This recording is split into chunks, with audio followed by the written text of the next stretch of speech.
тишина, делай, что хочешь. Вышел там в трусах хоть утром, прогулялся по участку. У меня аж мама такая плакала, говорила, все, это все из-за меня, зачем мы сюда переехали? Я остаюсь четвертым домашним животным. Блин, за собаку меня Настя убьет точно. То есть мы с тобой остановились в развитии примерно в одном возрасте. Всем привет! Мы проехали 100 километров от Москвы, чтобы попасть в деревню. Мы приехали сюда в гости к одному очень интересному человеку, игроку команды Вега Сквадрон Павлу Худжи Лашкову.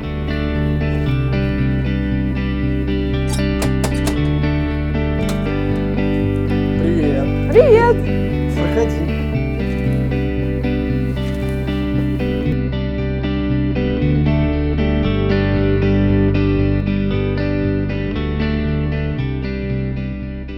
Сейчас мы находимся уже в доме у Паши. Привет еще раз. Спасибо, что пригласил нас сюда. Нам очень приятно побывать у тебя в гостях. А где мы сейчас находимся? Расскажи зрителям. Мы находимся в Каминной. В Каминной. Да. У нас на фоне камин. Все логично. Хотелось бы начать с твоей киберспортивной, можно сказать, карьеры. Ты помнишь, как все начиналось? Какой у тебя когда тебе подарили или ты купил первый компьютер, на котором ты играл? Первый компьютер подарили мамины друзья, Pentium 3. Вот. В друзей еще ни у кого не было компьютеров. У меня тогда был первый компьютер. Сколько лет тебе было? Не знаю, может, лет 7-6. Первый, второй класс, да? Да, второй где-то. И во что ты играл вот на этом Pentium 3? Первая игра была Quake 3 Arena. Вот, я в нее играл. Потом, все друзья, конечно, у меня собирались. Вот мы в тесной комнатке собирались.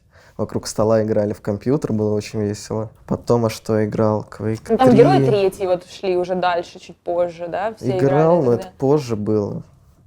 Даже я в 3 не играл, в 5 играл. Вот Diablo играл, вторую. Вот мне прикалывало. А это занимало много времени? Мама тебя ругала, условно, в 3 классе? Мол, Паша, может, ты уроки бы выучил, а не в Diablo шпилил? Не, тогда я еще нормально успевал, все делал. Где-то уже, когда закончили, перешел я в старшие классы, да, класс 6, вот тогда уже начались проблемы. Начались проблемы. Я всегда учился появился Counter-Strike в твоей жизни? Нет, я всегда учился там, на 1 четверку получал, а уже пошли там 3 четверки, потом 3. То есть ты считаешь, что это было действительно из-за компьютерных игр? Из-за того, что ты недостаточно уделял времени да, я приходил со школы и играл. И когда там оставалось, не знаю, час, наверное, полчаса до маминого прихода, я начинал делать уроки. Либо начинал делать вид, что... Что ты делаешь? Имитация бурной деятельности. Это, кстати, очень полезный навык, который по жизни пригодится очень сильно некоторым. Расскажи мне, когда ты начал играть в Counter-Strike, и было ли у тебя ощущение, что действительно это твоя любимая игра? В Counter-Strike мне одноклассник как раз подсадил, он тогда пришел. И мне, кстати, купил диск но сам не установил Counter-Strike. Купил и лежит. Потому что у него не было компьютера. Я сам, не собирался, не знаю, мне что-то не нравилось. В компьютерные клубы, когда я ходил, 10 рублей стоило полчаса поиграть. Там все играли в Counter-Strike, Warcraft. Я играл в такое больше, в GTA всякие такое. Counter-Strike вообще как-то не интересовал. То есть ты благодарен своему другу за то, что он тебе открыл вот это знание тайное. И вы начали играть. Это было... С одноклассниками просто. Он даже мне говорил, тебе на паблик нельзя сейчас играть, идем на имку с тобой 1 на 1. То есть, позориться. То есть у тебя не сразу начало хорошо получаться? Потребовалось время, чтобы ты там настрелял? Время. Потом я как-то что-то заметил, про киберспорт начал узнавать тогда. Какой-то год был? Наверное, 2009, может быть.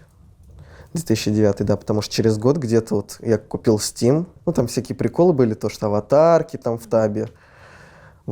Там на серверах показывают, что ты Steam, и якобы ты не читер. Было такое, что у тебя есть Steam, значит, ты не читер. А тогда могли бы возникнуть подозрения, что ты читеришь? На всяких пабликах могли там забанить админы. А когда ты почувствовал, что... ты говоришь, что ты начал узнавать о киберспорте. Я, посмотрел, что-то где-то в интернете увидел, там какие-то трансляции играли. Frag Executors, поляки. Фнатик. Болел я еще за Moscow 5, начал болеть за русский. Хорошо, ты узнал о киберспорте, начал смотреть трансляции. Когда возникло желание стать частью все-таки? Или это пришло с успехами в игре? Когда в 1.6 я еще играл, мне не особо получалось. Как я узнал об этом, о турнирах, я уже хотел, смотрю и хочу быть ими, этими ребятами. Для меня вот вообще, ну, кумиры были. А что тебя привлекало? То есть тебя привлекали трофеи, тебя привлекало, что их показывают на всеобщее обозрение их игру? Соревнования, ну, все, как соревнуются, то, что вот команда есть, своя форма, логотип, они соревнуются там на турнирах, там места завоевывают, представляют свои страны. То есть, ну, такой на мировом уровне то, что это все происходит. И ты начал думать в этом направлении? Да, я хотел, я играл в 1.6, там, ну, понятно, какие-то команды там со знакомыми, с друзьями были, но особо у меня вот так вот не получалось в 1.6 пробиться. Какая была твоя первая команда, которую можно было бы назвать киберспортивной, прям вот серьезной? Прям серьезный? Ну, наверное, Вега, ну, как серьезная организация. Вот когда нас подписали, по-моему, в 2015-м, тогда еще, ну, не так сильно это все было развито, нам, то есть нам оплачивали перелет, проживание, там и там суточные на еду. Ну, то есть это было вообще, ну, для нас круто. Ты помнишь вообще, как Вега появилась в твоей жизни? Откуда пришло предложение? Были ли другие? Насколько я помню, по-моему, Дима Бандурка что-то посоветовал вот Веге нас. Мы тогда выступали до этого вот этим составом по Draken Gaming, организации тоже, там французская какая-то. В общем, мы там что-то выпросили, какие-то деньги, что-то изначальные. Вот они нам заплатили, все, мы как бы играли. Первая такая серьезная организация, можно сказать, Вега была. И остается до сих пор. Я знаю, что есть какая-то интересная история твоего переезда сюда, в этот дом. Мы находимся далеко от Москвы достаточно. И, в частности, с интернетом, который тебе пришлось сюда проводить отдельно. Расскажи, как это было вообще, с чего начиналось? Ну, когда я только переехал сюда, ну, я сразу решил подключить интернет. Сюда вообще никто ничего не проводил. Вот я по городу ходил, на Рафаминскую, искал провайдера, чтобы мне протянули провода. Все отказывались, либо говорили, что это стоит бешеные деньги, там 500 000, допустим, провести сюда. Ну, вас сказать, я профессиональный киберспортсмен. Вы мне проведите интернет, Да, а я кому-то себе надо. набью татуировочку на Рафаминский интернет. Тогда еще, ну, мы не такие были, во-первых, известные. Это еще даже до времен All-in было. Вот я как только переехал. Были вот проблемы с интернетом, в итоге что-то по объявлению тут висело, там интернет в частный дом, в итоге провели радиоинтернет наверх тарелку, на вышку, там сигнал идет, но если там сильный ветер или дождь, какие-то погодные условия ухудшаются, то и ухудшается интернет, падает скорость, скачет пинг. Это как-то влияло на твою карьеру? Да, во-первых, ну, ребята терпели долго, ну, не хотели, как бы. Терпели меня, вот, потом в итоге поняли, что нужно идти дальше, а с моим интернетом, ну, это не получится, потому что, например, квалификации важные, у меня нет интернета, или я зависну, там важный какой-то раунд. Все, мне как бы это вообще очень расстроило, мне даже, ну, тогда пришлось уйти. У меня аж мама так плакала, говорила, это все из-за меня, зачем мы сюда переехали, короче, прям реально плакала, вот. И как раз, когда я тогда ушел, еще более-менее начал работать интернет. Ну, это Я все еще играл. Это всегда так бывает. Потом, если бы ты запустил официалку, он бы опять лег. Как-то я тут увидел, стояла машина, провайдер iFlat. Вот, они там что-то на столбах с проводами делали. Вот, я решил опять позвонить туда, хоть мне до этого отказали. Вот, менеджер говорит, да-да, мы вам приведем интернет, наберите там 10 домов, там по 25 000 подключения каждому, и мы вам проведем. Вот, я начал ходить по всем домам тут по деревне, там с заявлениями там на подключение. Что ты людям говорил? Не нужен ли вам интернет? Да, хотите интернет хороший провести Надо было, тут в у них деревне? тарелки, наверное, тоже висели. Надо было им Ну, кого тарелки как. сбивать. Некоторым, правда, нужен был, некоторым там, не, нам не нужен, нам своего хватает, у них там стояла какая-то йота тарелка. Что, им фильм посмотреть, в интернет да. зайти им достаточно там. Инстаграм загрузить. Да, а некоторым прям вот необходимо было. Ну и кто были молодые. И сколько тоже. согласилось людей? По бумагам чуть 10 вроде, но в итоге подключили чуть меньше. Там 9 или 8 домов. Ну, то есть все равно согласились? Сделали, да, тянули. Я вот, и пока тянули, я тренировался у тети в квартире. Только когда появился сюда интернет, просто, не знаю, неимоверное счастье. Праздник, шампанское, да, открыли. Ты упомянул, что мама очень расстроилась, когда начались проблемы с командой. Как она вообще отнеслась к твоему решению стать киберспортсменом? Как она отреагировала? Она вообще была против то, что я играю в компьютер. Когда мы еще на квартире жили, она там провода уносила, но меня как бы это не останавливало. Ну, это классическая, да, история? Пошел в магазин за 50 рублей, купил новый там, или запасные у меня были какие-то. Было дело, что она монитор уносила на работу. Сначала прятала где-то в доме, я находил, потом носила на работу. В общем, я приходил туда, клянчил, ну, такое было. И как-то вот постепенно я там поехал на первый лан свой. До этого в 1.6 я не ездил на ланы, только в CSGO. И там выиграл сразу первый лан, миксом. И что ты получил за первое место? Девайсы какие-то, наверное? Нет, или там это прям деньги был были, там, по-моему, по 5000 рублей каждому. Тоже, ну, тоже деньги. Неплохо было, да. И после этого мама вообще поняла, что на этом можно добиться успеха в этом? Как-то, типа, о, здорово, типа, и все, как бы. Но она уже, получается, смирилась. Да. Так, я предлагаю прерваться, пойти немножко прогуляться, потому что у тебя прекрасный двор. Да, раз уж мы погуляем. находимся в частном доме все-таки, нужно воспользоваться такой возможностью, посмотрим, как там обстоят у тебя дела. Пойдем. Пойдем.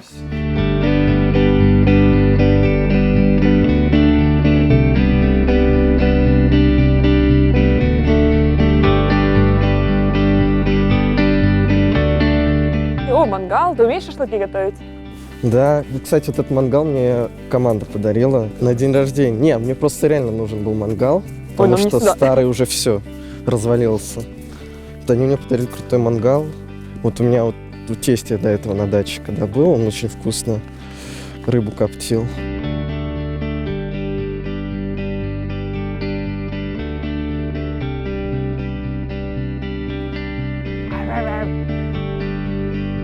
Она устала.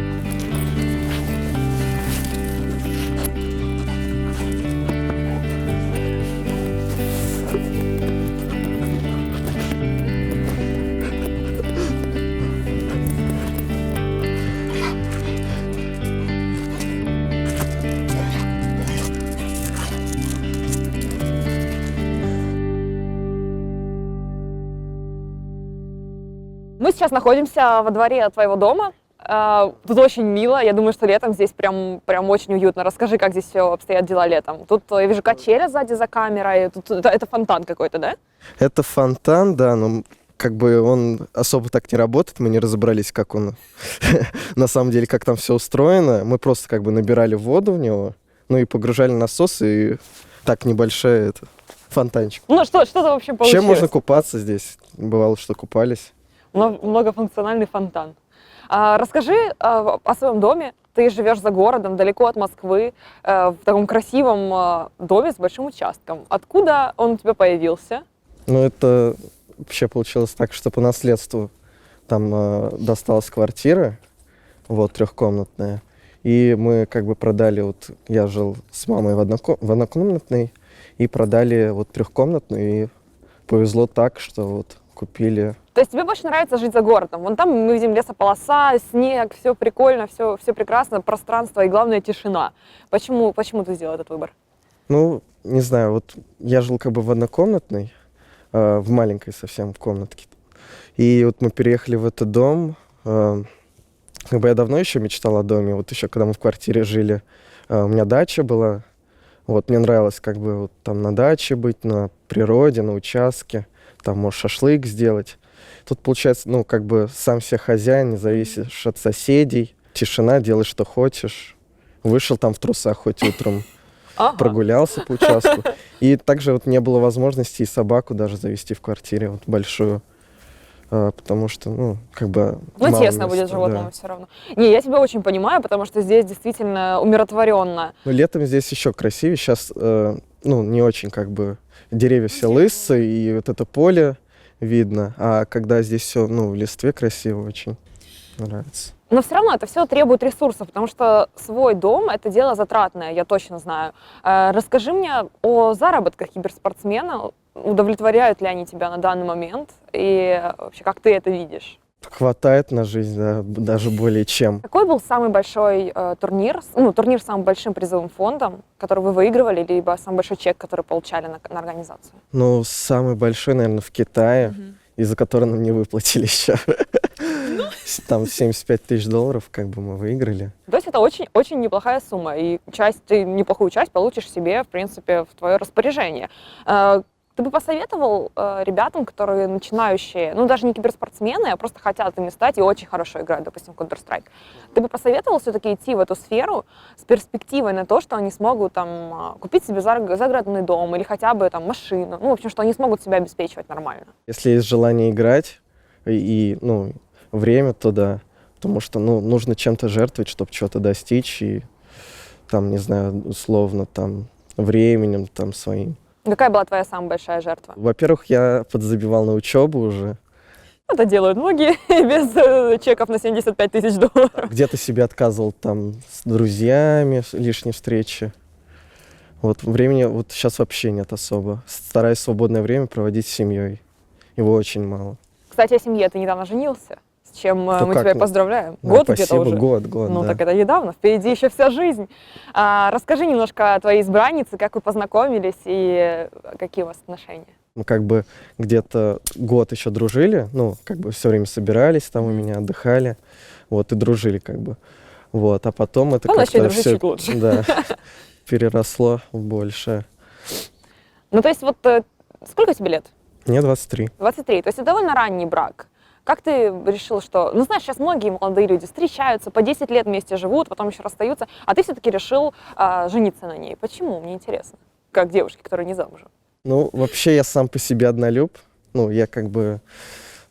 У меня как бы немного девушек было, да, вот.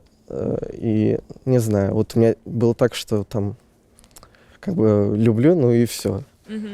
Я понимаю, что если я, во-первых, если я сейчас не женюсь, да, то мне потом еще, во-первых, тяжелее будет там с моей работой. Я тебя еще раз поздравляю. Где провели медовый месяц? Или вы, знаешь, сейчас, кстати, у вас была большая свадьба, или как сейчас принято, скромно, но со вкусом? Я не скажу, что большая, были близкие, люди, там, друзья и родственники. Не знаю, человек там, может, 50. И куда поехали медовый месяц? На Кипр. Сразу после свадьбы. Круто.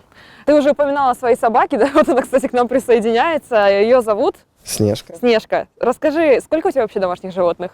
У меня 2 собаки, вот большая, маленькая и кошка. Как давно Снежка у тебя? Снежке 4 года. Что за порода? Марема-брусская овчарка. Я никогда это не выговорю, но мне безумно нравится. Боже, она очень няшная. Какой у нее характер? Потому что она такая, большая достаточно собака. Выглядит грозно. Да, мы ее как бы купили, когда только приезжали сюда. Вот еще щенком совсем. Она только могла прятаться там за подушку, то есть совсем маленькая. И вот это выросла такая злая? То мы боялись, что она будет баллонка, потому что мы брали на вокзале ночью. И без документов. Она была настолько маленькая, она в коробке вот такой вот была. Фантастическая собака. Я задала вопрос, злая ли она, но очевидно, что нет. Кто у тебя еще есть из друзей живности? Кошка Муся. Очень прикольная кошка. Всех, любит там. Такая. Даже как-то было такое, что сосед выгуливал свою маленькую собачку, своего пса там, забыл, как порода это. Джек Рассел его. Ага, это такие суперактивные, как маски. Который там на 2 метра. Вот. И он, все норовил к нам на территорию забежать, пометить. Вот, и прям Муся его не пускала. То есть шипела такая, охраняла, прям вдоль забора бегала, его не пускала. Потому что, если она что, такая... Снежка нас пустила без всяких проблем, чтобы ты знал. Она никаких вопросов видит, не задавала. Видит, что я с вами сюси-муси, поэтому... А так хорошо, еще одна собака, кто? Бетти. Бетти. Все да, женщины. Маленькая. Так сказать. Притом было так, что мы собирались взять шпица. Ага. Вот. Ой, шпиц, это классно, тоже хочу. Пушистый. Да. Вот, и в итоге мы нашли по объявлению, там что-то 1500, что ли, стоит щенок. Вот, я пришел, там куча пушистых шпицев бегают, и вот мне вот этого показывают маленькую, говорят, то, что померанский шпиц. Мы хотели с такой мордочкой, типа, как у медвежонка. И, в общем, я такой не понял сначала, я особо не разбирался в породе, мне Настя сказала, купи. Вот, я ей показывал фотки, она ничего не поняла. В итоге я привожу, домой Бетти, а это, оказывается, вообще нифига не Не шпиц немножко. Немножко просто голый шпиц. Без шерсти. непонятно, да, то есть помесь Она не какая-то. разочарована была? Настя была разочарована, плакала. Я говорю, давай, тогда, Верни. пока еще не поздно, да. Все, она, нет, все, раз уж взяли, это Это судьба. Это судьба. Не, ну у вас есть одна очень-очень пушистая собака, и есть немножечко на контрасте, так сказать. Кого бы ты еще хотел себе завести? То есть есть кошка, есть собаки, не хватает в набор нам рептилий каких-нибудь? Я Нет? ненавижу вот этих рептилий всяких, рыбок тоже не люблю, попугаев. Как ты можешь не любить рыбок? У тебя кто на эмблеме нарисован? Акула. Не хотел бы себе завести, знаешь, есть сейчас модно Акулу? такие ставят аквариумы здоровенные, и там небольшой акул. Или пираньи вот эти, мне не прикольно. Паш, я предлагаю тебе вернуться назад в дом, потому что я замерзла весьма. Снежка, конечно, греет своей любовью, но этого недостаточно. Погнали в дом, еще поговорим немножко, поболтаем о Пойдем, жизни. пойдем.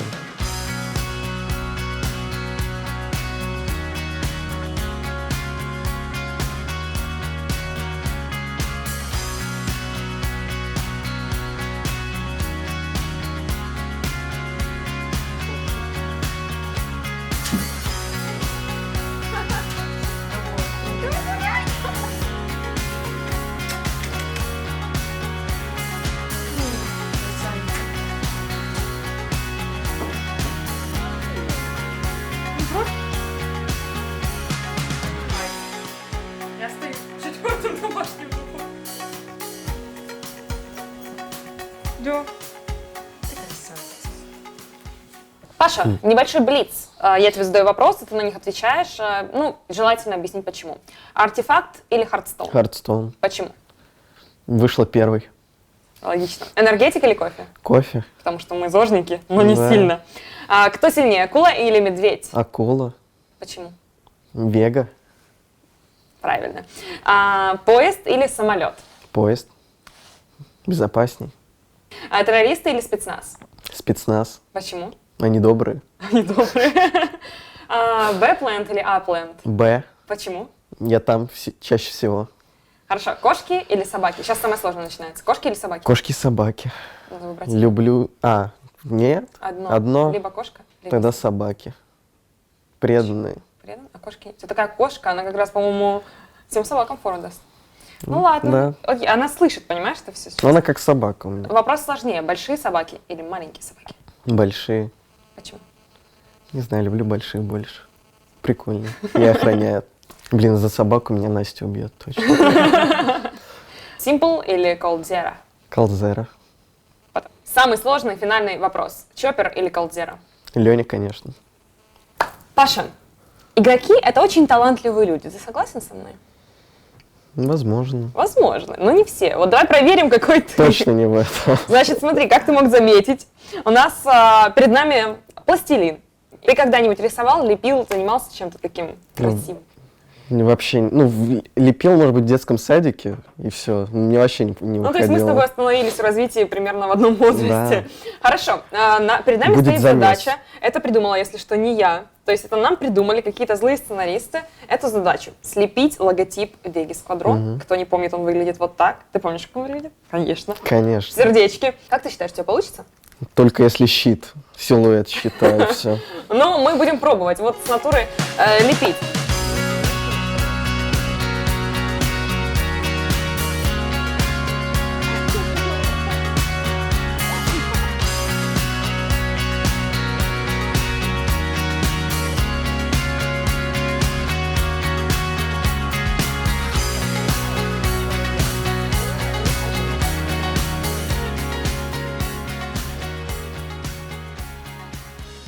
Твоя девушка, твоя жена, извините, она играет в компьютерные игры? Настя ее зовут, правильно? Да. Не играет? Вообще не играет. Как она отнеслась к тому, что ты вот так сильно увлекаешься этим? Увлекаешься, работаешь ради этого? Она понимает, что, мне это нравится, то, что это, мое дело, как бы поддерживает меня в этом. Знаешь, многие, кто понятия не имеет, что такое киберспорт, они иногда очень скептически к этому относятся. Вот она, когда узнала, у нее не было такого, типа, чего, да, это ж несерьезно.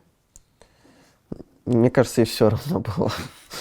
То есть она так вот... такие Больше чувства всего, наверное, не знаю, родители, может быть, задумались об этом. Её? Её, да. Но как ты до них донес, что все-таки ты обеспеченный, надежный молодой Они со человек? временем поняли. Ну, объяснял, во-первых. Разговаривали на эту тему. И, кстати, она с тобой путешествует с командой? Вы же много ездите. Не получается. Но ты бы хотел? Ну, возможно, да, я бы хотел там, не знаю, на какой-то там мажор, допустим. Там, если мы еще вышли бы в плей-офф на сцене. Хотя некоторые говорят, что это отвлекает. И, допустим, даже из других дисциплин, вот я слышала, что дотеры на International ни в коем случае не берут своих вторых половинок. Может быть, отвлекает, но не знаю. Вот когда Luminosity выиграли и мажор, СК, там все были все родные. То есть Вряд ли их отвлекло. Если ты лучший, то как тебя ничем не отвлечешь. Это имеет смысл. Слушай, мне кажется, у тебя симпатичнее получилось, чем у меня. Можешь акулу показать еще раз? Я не буду ее лепить. Я не способна. на Все, это. мы не будем. Нет. Я рыбу просто слеплю какую-нибудь, если получится. Просто сделай ей большие зубы. Я даже не рыба, непонятно чего какая-то. Слишком жирная, а наш логотип не влезает. Лишний вес – это признак богатства. Я человек такой, комплекции большой, ну, полный человек. Ну, хватает на жизнь точно. По-моему, шикарно. Так, ну я лучше на картонке оставлю. Что у тебя лучше получилось, чем у меня? Итак, друзья, мы завершили наши поделки. И сейчас вы можете сравнить, у кого получилось лучше. Я уверена, что не у меня. В общем, я показываю мой логотип, выполненный в стиле минимализм. Паша, как бы Вообще ты отвалит. описал стиль, в котором выполнена твоя работа? 3D? Да. Покажи 3D. еще раз. 3D с элементами реализма. Но только у тебя не акула получилась, а касатка скорее. Ты такая... Не, касатка, вот идеальная касатка. Я думаю, что ты свою поделку точно можешь сохранить, сказать, что это сделал твой какой-нибудь племянник до 3 лет. Люди поверят. Это будет мило. А у нас есть небольшой момент и сюрприз для вас. Вот так появляется футболка замечательная в кадре. Что это за футболка? Расскажи. Да, моя игровая футболка. Твоя игровая футболка, с которой ты сделаешь что? Отдам подписчику, зрителю. Именно так. Тому, кто под этим видео оставит самый интересный комментарий. И вот вопрос. Как назвать акулу, которую Худжи, может быть, когда-нибудь заведет у себя дома в прекрасном аквариуме? Как бы вы ее назвали? Пишите в комментариях. Самый забавный, самый оригинальный получит вот эту вот футболку от Худжи, которую мы сейчас держим в руках. И мне кажется, это очень интересный и полезный сувенир для всех фанатов Веги. Ты, если что, воспользуешься советом подписчиков? Не знаю. Если когда-нибудь сойдешь с ума. Да. Хорошо. На этом мы будем прощаться. Спасибо большое, что пригласил нас с ребятами в гости, уделил нам целый день, показал все, что у тебя есть, всех своих животных очень милых. И спасибо вам, что смотрели это видео. Подписывайтесь на канал Веги и всем пока.